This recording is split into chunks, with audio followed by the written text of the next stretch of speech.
Olá, boa tarde. Na quarta-feira, dia 3 de março, o Questão de Ordem questionou quando as aulas presenciais deveriam retornar em Campinas. Vieram aos estúdios os vereadores Gustavo Peta e Guida Calisto. E pelo sistema de deliberação remota, a Maria Tereza Egler, especialista em educação.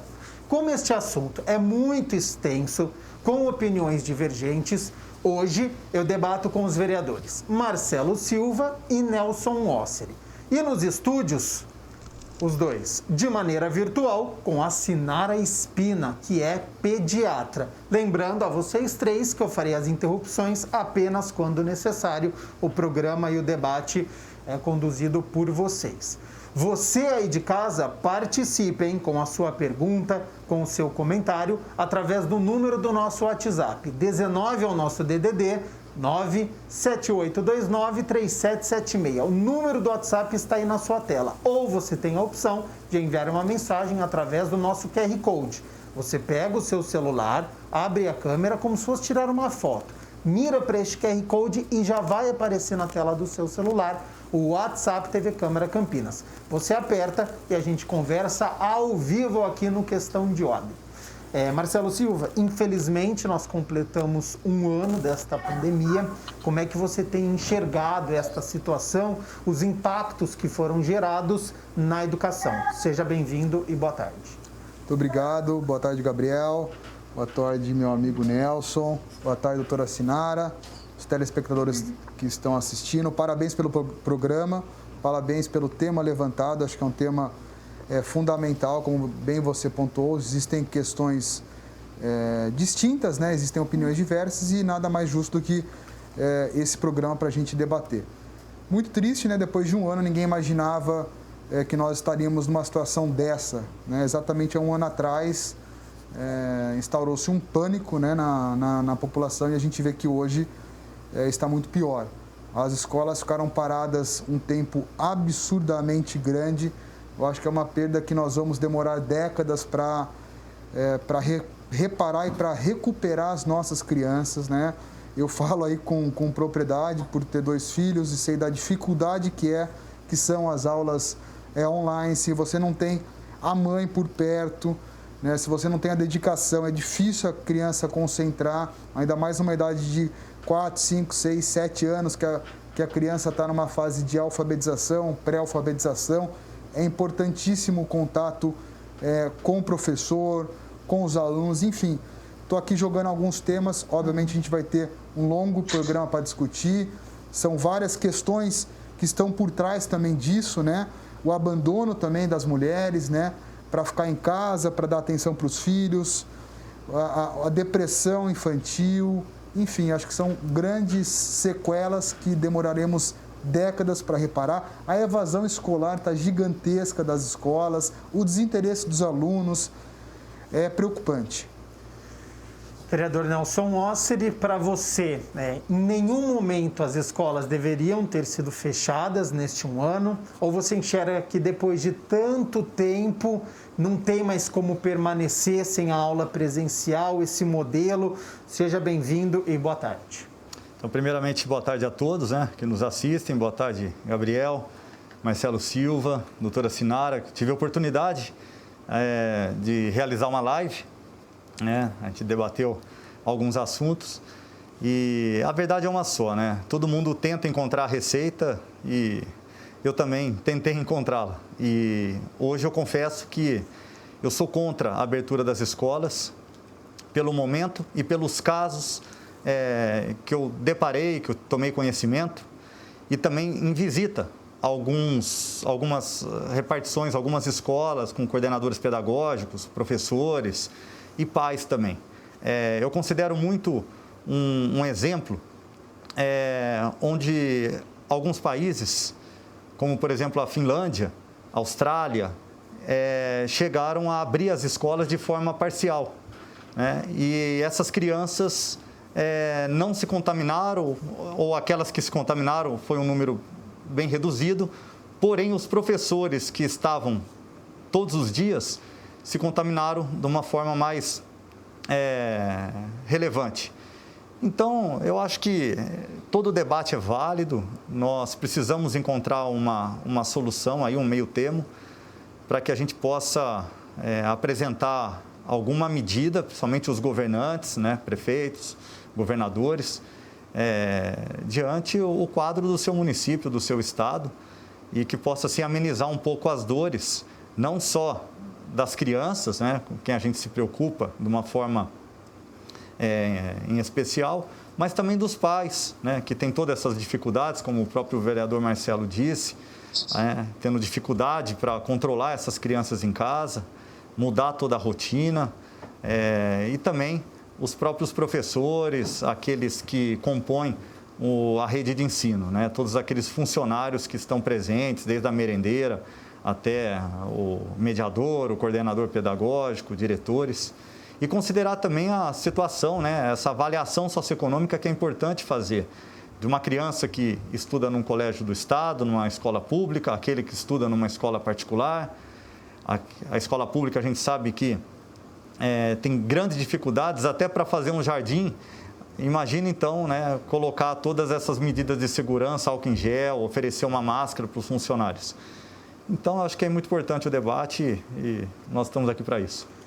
E participa aqui com a gente a pediatra, a Sinara Espina, e a gente tem visto, doutora, que o vírus ele se comporta de maneira diferente, né? Nos adultos, idosos, questão de sintomas, tempo de enfermaria, de UTI, tem a nova cepa que tem assustado, mas nas crianças, na maioria dos casos, elas ficam assintomáticas ou com sintomas leves. Este cenário permanece até hoje, Sinara? Seja bem-vinda e boa tarde. Obrigada, Gabriel. Boa tarde, Marcelo. Boa tarde, Nelson. Na verdade, esse cenário permanece, sim, até hoje. Nós temos aqui dados já epidemiológicos que mostram que as crianças, elas continuam sendo pouco acometidas pela Covid, elas continuam complicando menos e mantendo ainda uma taxa de letalidade muito baixa, né? Não são as crianças que engrossam o couro da pandemia, isso por um mecanismo fisiopatológico mesmo do vírus. As crianças, elas são poupadas da entrada do vírus, né, no organismo, pelas células, por elas ainda não apresentarem um receptor específico que o vírus utiliza para entrar na célula. Então, enquanto o vírus se utilizar desse mecanismo e as crianças são poupadas dessa proteína, elas serão poupadas da infecção. Então, sabemos que elas apresentam quadros leves, que podem estar relacionados à sua imunidade inata também, aos constantes quadros virais que elas apresentam, principalmente durante a primeira infância. Então, elas teriam um sistema de defesa muito mais combatente, que eliminaria o vírus já na sua primeira fase, que é a fase de replicação viral. Então, elas não conseguem complicar com as fases pulmonares e inflamatórias, que são as fases que acometem, na grande maioria, os adultos, que causam essa doença multissistêmica inflamatória. Isso é algo importante, porque essa nova cepa, ela sempre assusta, né? A gente sempre precisa estar monitorando, a gente está vendo que a faixa etária tem diminuído das pessoas que precisam de um atendimento, mas por enquanto as crianças, elas seguem aí uma minoria de casos sintomáticos. Marcelo Silva, você protocolou um projeto de lei que tem ligação com a educação, só que foi no ano passado, né? Foi em dezembro que você protocolou. Queria que você detalhasse este projeto em relação à educação e se ele ainda é válido para este momento que nós estamos vivendo. Claro. Importante, Gabriel, sua pergunta, para deixar muito claro, né, o projeto, porque muitas vezes as pessoas elas interpretam da forma com que mais convém. Então, vamos deixar claro. Primeiro que eu protocolei o projeto dia 9 de dezembro, quando nós estávamos numa fase amarela, né? Sabemos que tem a fase, se não me engano, azul, verde, amarela, laranja, vermelha e roxa. Tá? Essas são as fases classificadas do estado de São Paulo. Eu sempre fui um defensor ferrenho da educação. A gente sabia que as escolas permaneceram fechadas no ano passado durante mais tempo que o necessário. Sabemos da importância da vacinação para os professores. Sabemos que também as escolas municipais e as escolas estaduais tiveram todo o tempo do mundo para se adequar. Sabemos também que eu fui em 3 escolas estaduais, tá? A infraestrutura dada, viu, Nelson, pelo próprio governo do estado para as escolas estavam impecável. E o que as diretoras me falaram, que quando era permitido 75%, viu, doutora, dos alunos presentes na escola, estavam indo apenas 17%. Então, isso me assustou muito. Então, eu protocolei no ano passado, já sabendo que todo mundo sabia, acho que só os governantes, né, que não sabiam queria ter uma segunda onda, que não se prepararam com os números de leitos, acho que para esconder todo o rastro de, entre aspas, deixado aí pelos leitos, né, pelos hospitais de campanha, enfim. Então, protocolei esse projeto para tornar a atividade escolar como essencial. O que quer dizer isso? Quer dizer que até a fase vermelha, né, quando você tem apenas os serviços essenciais funcionando, a escola é tida como também um serviço essencial. Por que isso? Porque aquele pai, né, que não tem como deixar a criança, que trabalha também num serviço essencial, ele possa deixar a criança na escola, ao invés, né, de deixar a criança com o vizinho, ou com o avô, ou com creches clandestinas, que a gente sabe que tem demais, né, que a gente não sabe como são cuidadas. Então é isso, para deixar muito claro, o meu projeto ele vai até a fase vermelha, né, quando é tida como atividade essencial só funcionando. A gente está hoje, aqui que fique claro, numa fase emergencial. Obviamente a gente está no pico da pandemia, com mortes, a gente tem que se cuidar, tem que se isolar, tem que usar máscaras. Então o meu projeto não vai até essa fase, ele vai até a fase vermelha, que é do serviço essencial. E além do mais, que só vá para a escola na fase vermelha aqueles que necessitam, que os pais estão trabalhando com serviços essenciais.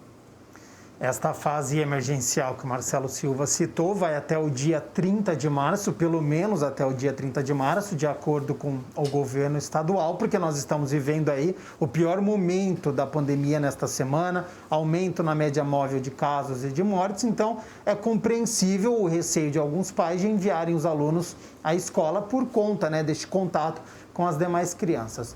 Na visão de vocês, como que deve ficar o ensino neste ano? Passando essa fase emergencial, voltando, por exemplo, para uma fase vermelha. Cada hora indo uma turma para a escola, aquele ensino híbrido. Então, uma semana vai alunos de 1 a 15, depois de 15 a 30, respeitando aí a porcentagem. Vocês acreditam que a aula online, o EAD, que já é tão difundido aqui num país como o nosso, né, em universidades, o EAD continuaria funcionando? A estrutura das escolas estão preparadas para um ensino online? Como é que vocês enxergam passando, obviamente, essa fase emergencial? Eu acredito que não tem a mesma qualidade, né? O ensino à distância, o ensino online, ele não tem a mesma distância, não tem a mesma qualidade. Porém, eu acho que pelo momento, né, nós temos que aceitar esse tipo de medida. Eu oscilei bastante pela abertura das escolas, depois pelo fechamento. Apresentei um projeto também no sentido de classificar os professores como prioridades na vacinação, porque se quer acabar com tudo isso que está acontecendo após a morte da professora, que vacine os professores. Aí você vai ver no Ministério da Saúde quem são as prioridades. É uma bagunça absurda. O professor está, se eu não me engano, em 14º. De 23 prioridades, ele está em 14º. Nós estamos ainda no 8º ponto das prioridades. Então, a gente compara até com os próprios ônibus, né? Como que nós vamos fazer se não tá, o motorista do ônibus que está lá todos os dias não recebe a vacina? Como que um professor que está lá todos os dias não recebe a vacina? Então, é uma bagunça aí que generalizou. O fechamento ocorreu sim de forma precoce. Concordo que nós já tivemos momentos para as escolas estarem abertas, mas agora alguma medida precisa ser apresentada para que amenize um pouco essa situação, que eu acho que vai além da ausência do ensino, né? Aí já atinge a saúde das crianças. dos pais, e todo mundo aí vivendo uma verdadeira depressão cerebral. Marcelo, como que você entende que precisa ser este processo de educação neste ano fora da fase emergencial? Ensino híbrido, continuando aulas online? Eu sempre defendi que você tem que dar opção para o pai, desde lá do ano passado. A opção é o quê? É o sistema híbrido, né? Quem quiser leva, quem não quiser não leva. Então, obviamente que as escolas particulares, elas têm uma infraestrutura gigantescamente a mais do que as escolas públicas. Além disso, né, a gente sabe que o Wi-Fi ou o próprio 3G para uma criança que estuda numa escola pública, ele é mais difícil de chegar ao sinal e aí você vai tirando a atenção também.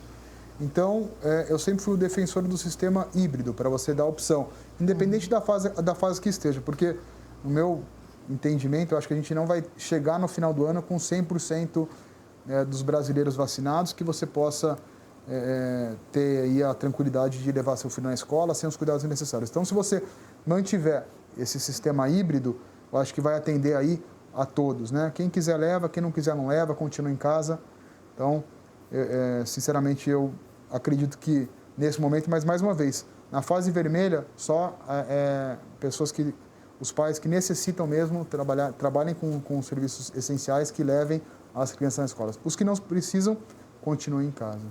Ô, Sinara, outro questionamento que acontece é em relação aos funcionários, né? Porque a mortalidade das crianças é pequena, só que em uma escola nós temos professores, o pessoal da limpeza, diretores, merendeira, portaria, monitor. Como é que você enxerga esta logística com tantas pessoas envolvidas? Uma escola é um local seguro pelo que você conhece, pelo que você já conversou com os pais que vão até o seu consultório? O que você pode falar sobre esse ambiente escolar com tantas pessoas envolvidas? Olha, Gabriel, o que eu reporto é o que são os dados científicos reportam, não é uma experiência profissional minha, particular, tá? Então, o que nós temos já são estudos de transmissibilidade na infância. As crianças, elas não são o cavalo de Troia da pandemia, né? Quem são os verdadeiros transmissores do vírus SARS-CoV são os adultos jovens, os acima de 20 anos. Então, nós já temos dados que nos suportam dizer que o ambiente escolar é um ambiente seguro, porque as taxas de transmissão entre as crianças é muito baixa. Os estudos demonstram que as crianças adoecem dentro do ambiente familiar, dentro do domicílio, em mais de 85% dos casos.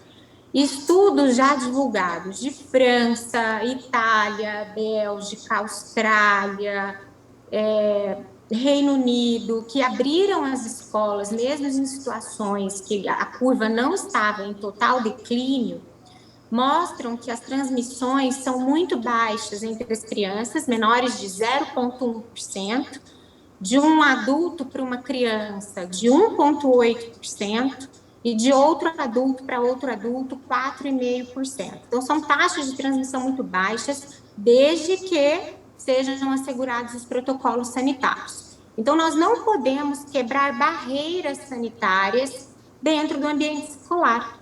Então, a gente tem que tomar muito cuidado com aquela reunião, aquele bate-papo no corredor, aquele cafezinho, que às vezes a gente tira a máscara e aí a gente pode se aproximar mais de uma pessoa e a gente corre aí sim um risco maior de transmissão, porque nós estamos quebrando barreiras sanitárias.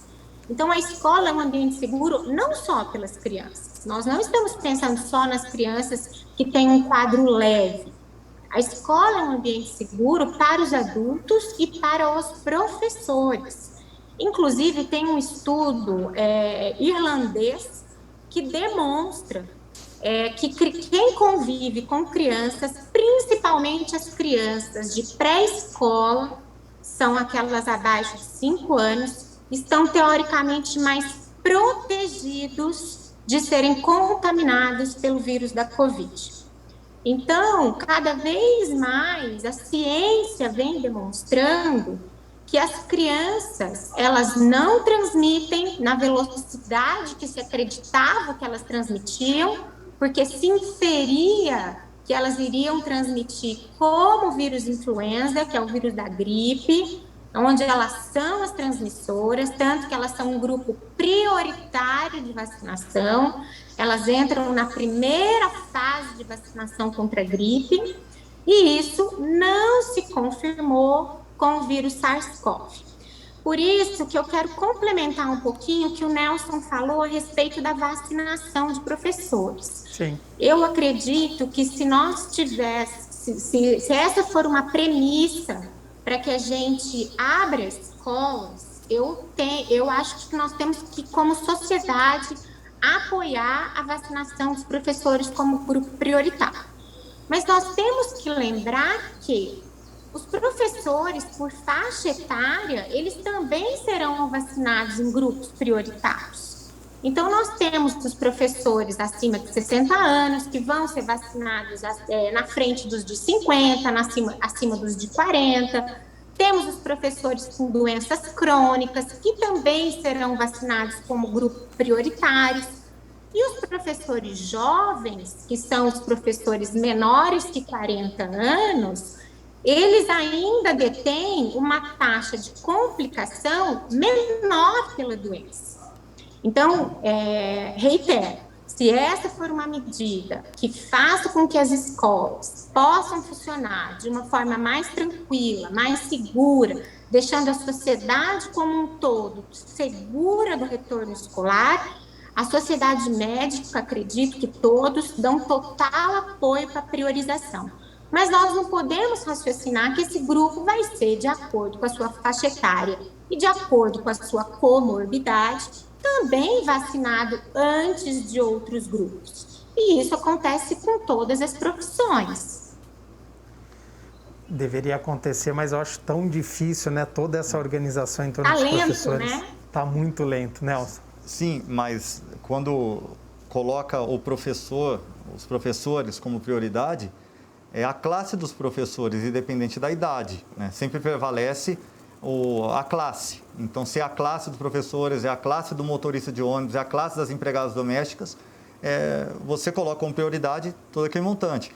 Você não vai avaliar e colocar como pré-requisito, ele é prioridade agora porque agora ele tem essa idade. Não, é a classe. Então, professores, prioridade são todos os professores, não interessa a idade deles.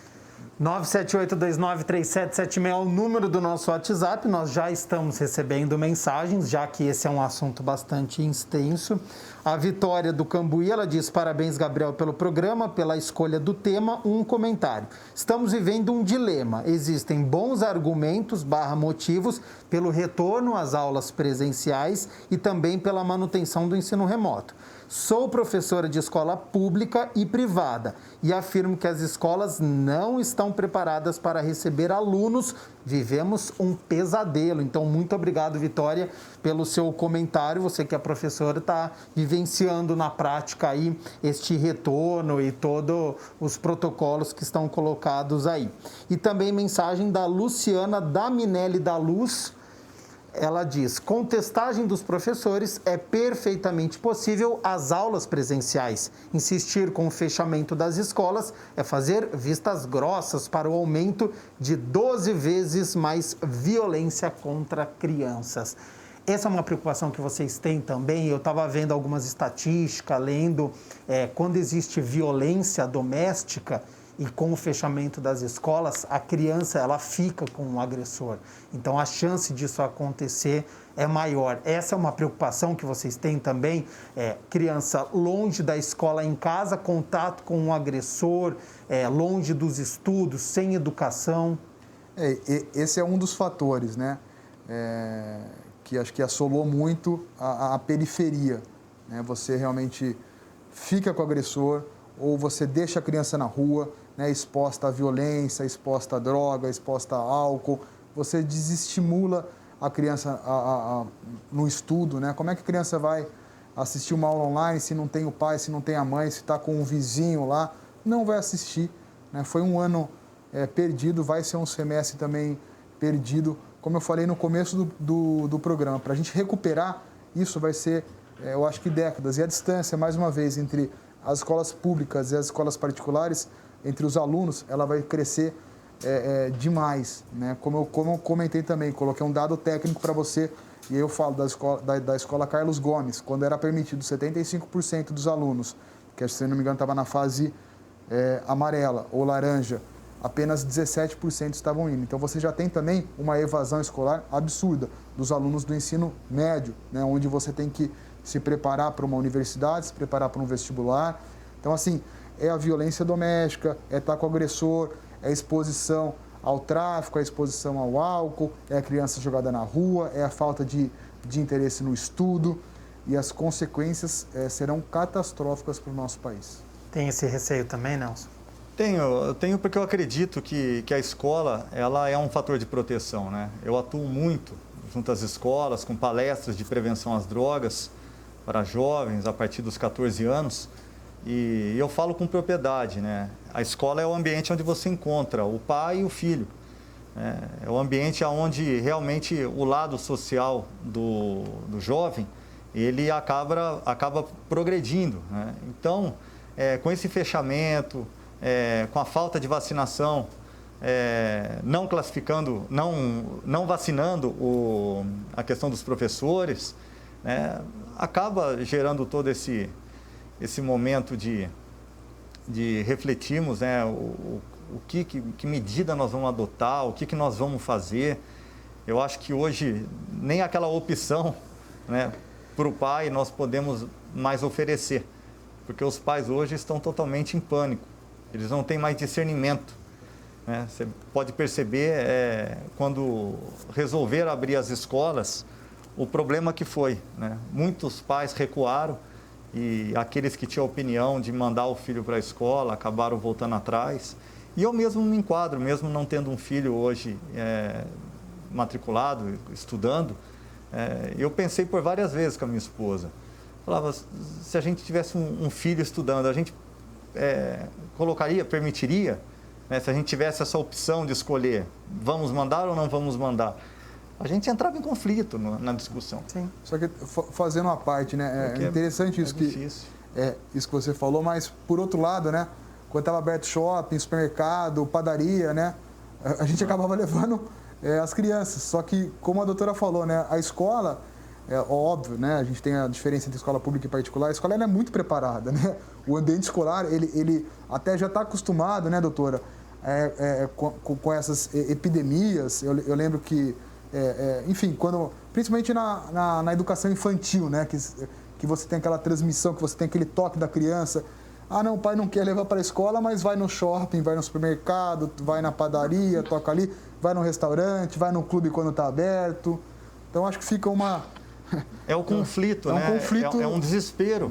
É um desespero de todos os lados. A criança quer ir na escola, o pai não quer. Aí, uma hora o pai quer, a criança já está totalmente debilitada, já está cheia de problema. É muito difícil, né? E tem essa diferença que o Marcelo falou, da escola pública e a escola particular, em todos os pontos, né? Principalmente na questão econômica dos professores. Você pega hoje uma escola pública, onde o professor, não dando aula, continua recebendo, e a escola particular, onde, na maioria das vezes, eles são demitidos, né? Então, você pode perceber isso até conversando com os próprios professores. Aqueles que estão fazendo da pandemia tirando umas férias, né? Continuam recebendo, estão viajando, estão curtindo, e outros das escolas particulares implorando, mesmo correndo todos os riscos da volta às aulas. Eles imploram porque eles não querem perder o emprego. Então, são balanças, né? São situações que a gente tem que pontuar e tentar criar a melhor solução, a melhor medida aí para que as coisas possam aliviar para todos, né? Para os pais, para as crianças, para aqueles que trabalham na rede de ensino. E a dificuldade que foi, aí eu falo, viu, pegando aqui o gancho, com propriedade, né? Minha esposa é professora, minha cunhada é professora, a dificuldade que foi, né? Com o filho em casa, tendo que fazer as aulas online, é um caos, né? Foi um caos. Os professores também, a grande maioria quer voltar, porque ela quer estar no ambiente escolar, né? É muito mais simples, até o professor conseguir adaptar esse modelo online é muito difícil, é muito complicado. Sim. Né? Você tem que trabalhar dentro da sua casa, tem que dar toda a atenção para o lar também, tendo que dar aula. Então, assim, é bem complicado, um momento bastante difícil. Pode falar. Eu queria complementar que, ao meu ver, realmente, o ensino à distância, ele tem que ser uma escolha da família, né? O ensino online, ele deve ser ofertado, as escolas precisam ofertar. Essa não é a realidade de mais ou menos 8% das crianças que ficaram sem acesso algum a qualquer ensino online aqui no Brasil. Nós temos taxas assustadoras, realmente, Marcelo, de evasão escolar entre negros e pardos, crianças entre 14 e 20 anos, né? Nós consideramos ainda na faixa etária infantil da adolescência, beiram 70% de evasão escolar. E a decisão da família, ela tem que ser embasada na verdade, e não em notícias sensacionalistas que a gente vê por aí a respeito da doença na infância. Então, muito a gente se viu propagar notícias que não correspondem à verdade do comportamento da doença na infância, da prioridade da educação no país. Nós temos a questão humanitária da escola, nós temos crianças perdidas para o tráfico, sofrendo violências domésticas com abuso sexual, cresceu 20% a violência dentro do domicílio. São marcas profundas na formação psicológica dessas crianças na vida adulta, crianças que vão demonstrar doenças psiquiátricas na vida adulta, vão carregar esse trauma consigo.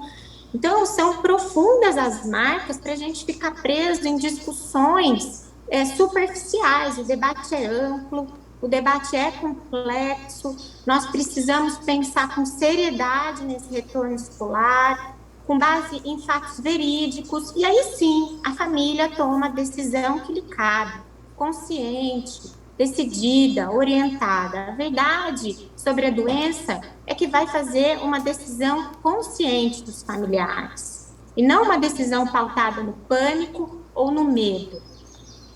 Em uma resposta anterior da Sinara, né, que ela trouxe algumas estatísticas e dados para mostrar que a escola é um ambiente seguro, algumas pessoas que estão nos acompanhando podem pensar, mas eu vi notícia que teve surto em determinada escola particular da cidade de Campinas, ali houve quebra de protocolo, por isso que houve tantos casos, né? Sim, foi uma escola particular que ela teve uma quebra de protocolo, mas independente disso, né? É o que eu falo, aonde nós realmente relaxamos é dentro de casa, é onde nós não usamos máscara, é onde nós não usamos de forma constante o álcool em gel, muitas das vezes você chega, já rela em alguém, abraça um filho, né? Não toma todas aquelas medidas quando nós estamos fora. Então, eu acho que se aconteceu isso era para acontecer mesmo, e independente de ter sido uma confraternização de professores, de alunos, não sei direito, não sei ao certo o que aconteceu, mas que foi uma quebra de protocolo, porque se você quer abrir as escolas, você tem que respeitar o protocolo, como você tem que respeitar quando você chega na sua casa. Então, se não aconteceu na casa dessa professora, aconteceu no ambiente onde ela estava com uma aglomeração de pessoas. Então, eu acho que assim, é muito difícil a gente querer, né, encontrar ali um motivo. Uma coisa é certa na minha cabeça, que é a necessidade de vacinação junto aos professores, que são aqueles que estão todos os dias nas escolas, não só os professores, mas todos aqueles que compõem a rede de ensino, né? E o protocolo de segurança para os alunos. E eu acho que também uma porcentagem menor, aquele rodízio que você chegou a mencionar, Gabriel, né, que eu acho que também é importante. Eu acho que só assim você pode abrir todas as escolas em qualquer fase, qualquer cor. E acho que é segurança, você tem que usar o que você tem de segurança. O que nós temos hoje? Vacina e o protocolo.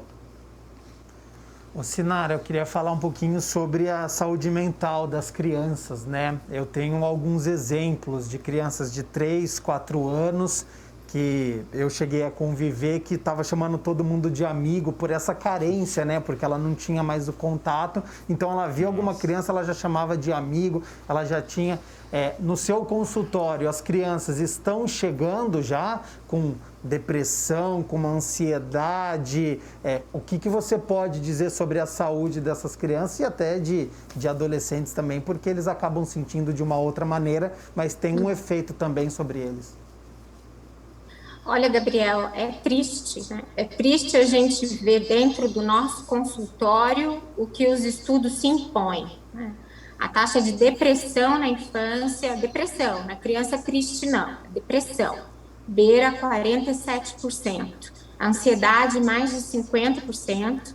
e crianças com automutilação e tentativa de suicídio, 13%. Então, isso é assustador para a faixa etária infantil.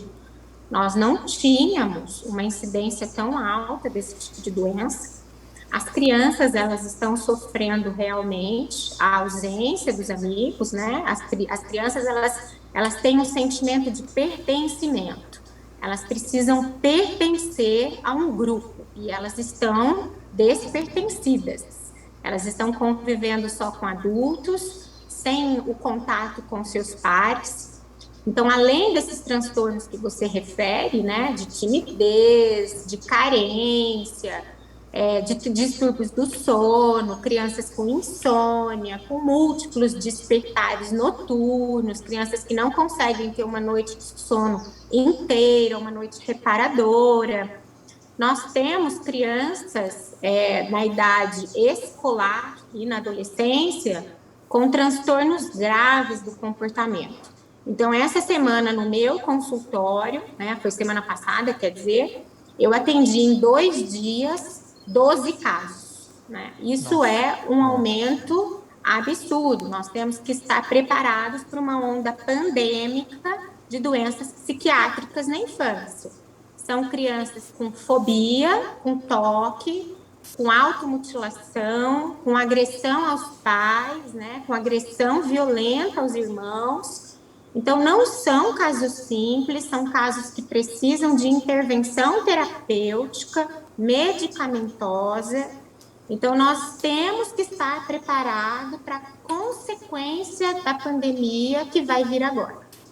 E ainda mais com esse período que nós estamos passando tão delicado na pandemia, que nós não podemos ainda, nesse momento, manter as escolas abertas para acolher essas crianças que estão em extrema vulnerabilidade. Nós já estamos nos encaminhando para o final aqui do Questão de Ordem, mas, Sinara, qual que é a alternativa que pode ser encontrada? Se, por exemplo, a gente continuar numa fase emergencial durante um período maior do que 30 de março, se as escolas não retornarem neste primeiro semestre, como que os pais, os responsáveis, os familiares podem auxiliar estas crianças que já estão há 1 ano. E essas crianças, elas têm um poder de adaptação muito grande. Se você sentar, se você conversar, você acredita que futuramente elas vão conseguir entender e se adaptar a essa situação? Olha, Marcelo, Gabriel, acho muito difícil essa conversa nesse momento, nessas crianças que já estão fragilizadas e adoecidas. Nós estamos falando de doença, né?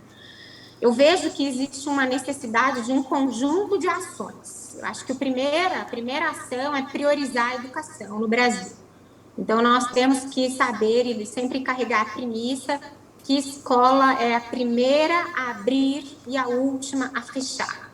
Então, assim que a pandemia nos der a possibilidade de abertura, são as escolas que precisam ser abertas. Precisamos acelerar a vacinação.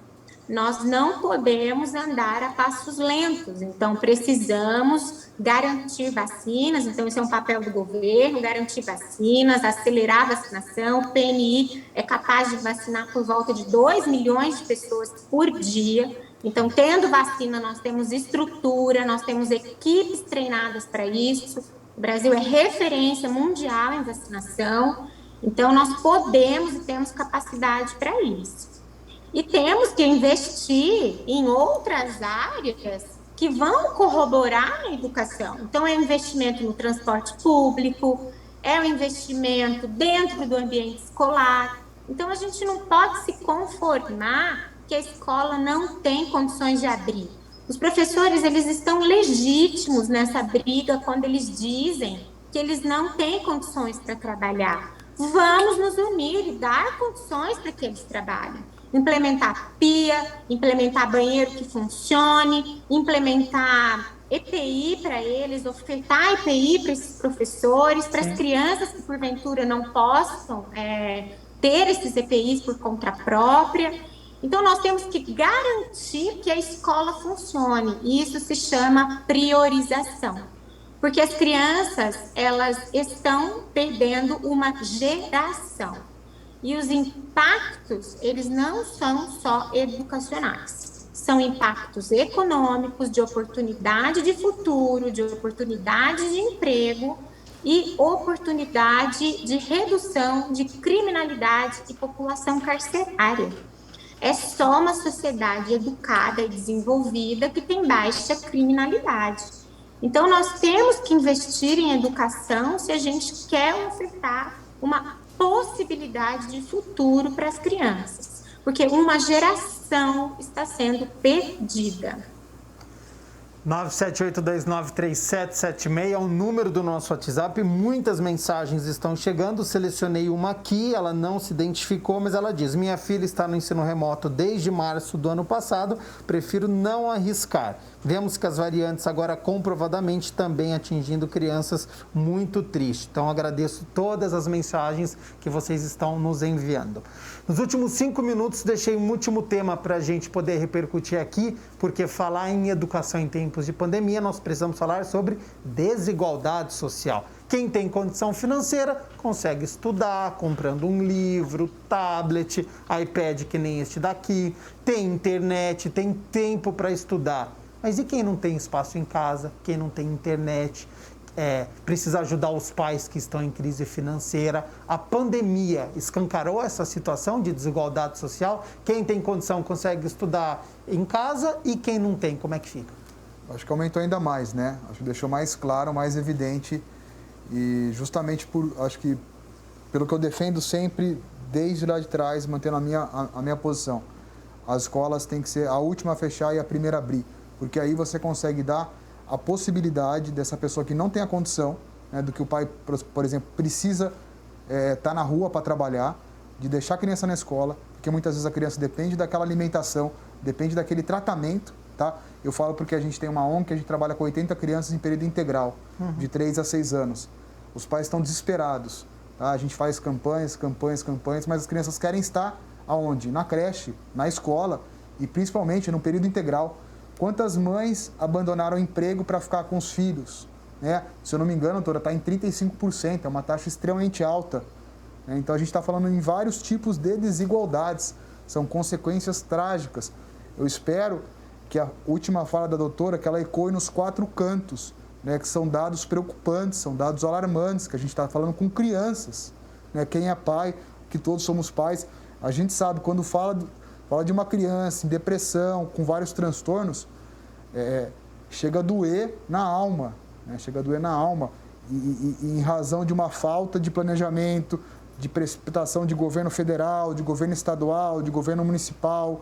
E aqui eu não tenho problema nenhum em falar aonde estão os problemas, né? Guerra aqui, guerra ali, falta de vacina, falta de planejamento. Tiveram 1 ano para preparar a escola, 1 ano para preparar as escolas. A escola municipal tem menos condição que a escola particular? Claro que tem.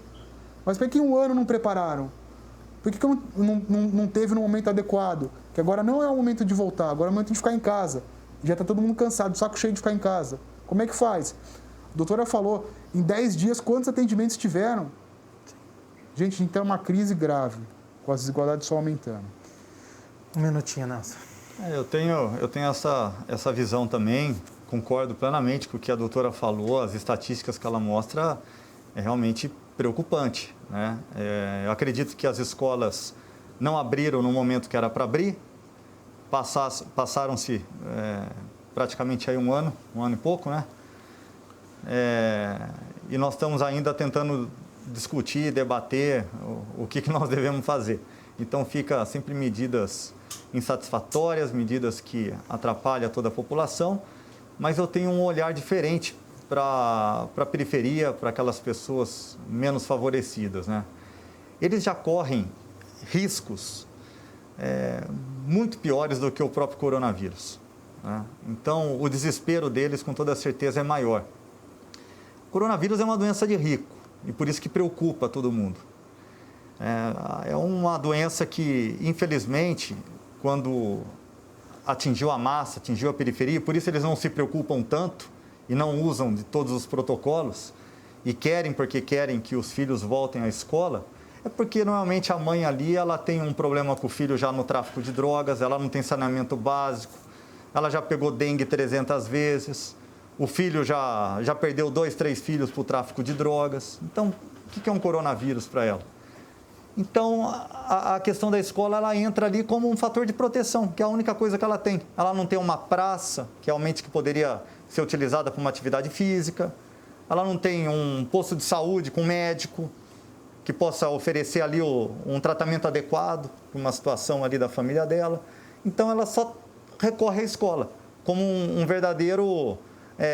me espera aí que a mamãe vai trabalhar, né? Espera aí que eu tenho que fazer alguma coisa. Fica aí que ficar em casa é pior ainda, então fica na escola. E nesse momento de fechar, realmente a preocupação deles acaba se tornando tudo aquilo que você falou. O rico tem condições, né? E esse é um desafio, né? Enquanto você estava falando, eu estava pensando a comunicação que nós temos que ter para que chegue essa informação da melhor maneira para essas pessoas, para elas entenderem o perigo que é essa doença diante de um cenário tão complicado para elas. Sinara Espina, pediatra, muito obrigado pela sua participação aqui no Questão de Ordem. Agradeço a disponibilidade do seu tempo, todas as estatísticas e as mensagens que você passou aqui para a gente, e já fica o convite para uma próxima oportunidade para a gente poder voltar a conversar e que seja num cenário muito melhor do que nós estamos vivendo. Obrigada, Gabriel, obrigada, Marcelo, Nelson, pela oportunidade de falarmos sobre as nossas crianças, né? Sobre os nossos invisíveis, né, Nelson? São os invisíveis que precisam de nós. Então, agradeço muito a vocês e vamos seguir firmes aí nessa luta. Eles precisam de toda a sociedade. Nós aqui agradecemos a presença da Sinara Espina. Mais mensagens continuam chegando aqui. Se já havia desigualdade, agora um abismo entre escola pública e privada, que é o que nós estávamos citando. Marcelo Silva, muito obrigado pela sua participação, disponibilidade do seu tempo. Obrigado, Gabriel. Eu que agradeço o convite. Obrigado, doutora Sinara. Acho que tivemos uma aula aí com a senhora. Espero que realmente muitas pessoas assistam, que a gente replique, que chegue aí nos 4 cantos da cidade. Obrigado, meu amigo Nelson, meu parceiro aqui na Câmara, e a todos que nos assistiram.